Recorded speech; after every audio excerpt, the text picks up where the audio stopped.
Gwaitena rĩngĩ Mucirithania munene Martha Koome nĩyumĩrĩtie kũng'ethanĩra na arĩa makoretwo makĩmũthing'ĩrĩria yeherie gĩturwa-inĩ gĩake ta jaji munene kumana na kũmũkuruhania na gwĩtĩkĩria kwĩhĩrĩria gwa ciĩko cia ngukumio rũhonge-inĩ rwa magoti. Ũndũ ũmwe na thĩinĩ wa igoti ikaru rĩrĩa rĩgwetetwo ta gũkorwo rĩ gatũrũ ga ciĩko cia ngukumio bũrũri-inĩ. Guoko akĩhinyĩrĩria itĩna rĩake rĩa ũtungata ta Mucirithania munene bũrũri-inĩ rĩgitĩrĩtwo nĩ gatiba ya bũrũri. Why would I resign? I have a tenure. I was appointed to serve for a tenure, and you have not given me reasons why you would want me to resign. Mũrũgamo ũyũ ũkĩte ũrĩrĩ ũrĩa warĩ president wa kĩama kĩa mawakiri bũrũri-inĩ LSK Nelson Havi andĩkĩire kamĩtĩ ya kũnyabara rũhonge rwa magoti JSC akĩenda kũhagũrwo gwa Koome ta Mucirithania munene ũndũ ũmwe na majaji othe igoti ikaru bũrũri-inĩ akĩmakuruhania na ciĩko cia ngukumio wĩra-inĩ.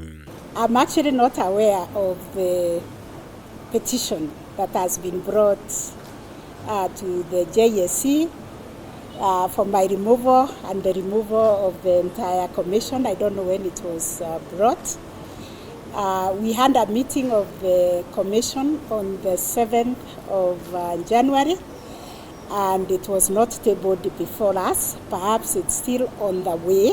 Havi harĩirwo kũrĩ JSC aheanĩte itũmi kĩhĩrĩcio rĩa majaji othe mũgwanja igoti rĩrĩ mekuruhanĩtie na ciĩko cia ngukumio harĩ ũtuithania wa macira matiganĩte marĩa manarũgamĩrĩra ũndũ ũmwe na matua mao ma ica ikuhĩ macira-inĩ matiganĩte kũrĩa mateanĩirie matua ma igoti rĩa gũcokia cira rĩko ta rĩa kũrũgamia watho wa kĩgĩna wa mwaka wa 2023 ũndũ ũmwe na rĩa gũteanĩria kĩgĩna kĩa waki wa manyũmba na magĩkĩhĩtũkĩte gũkorwo kĩũmbĩtwo kĩwatho. Unfortunately, I think we haven't received the petition. It's probably being processed there.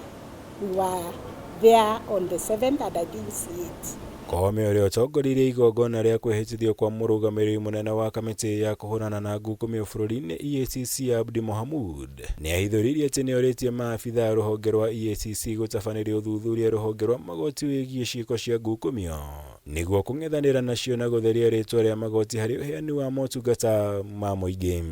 The Chief Justice voluntarily from the judiciary together with his team have invited us to come and assist them to deal with issues of corruption that might be existing in the judiciary.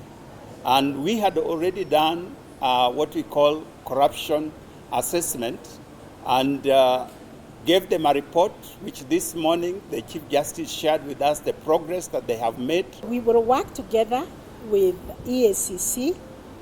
As the chair has very eloquently stated, EACC cannot succeed alone because corruption fights back.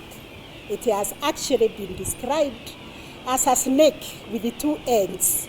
When you catch one end, the other hand turns to bite you. Ngĩribotera Kameme TV, Jitogo Mwaura, Wagunya.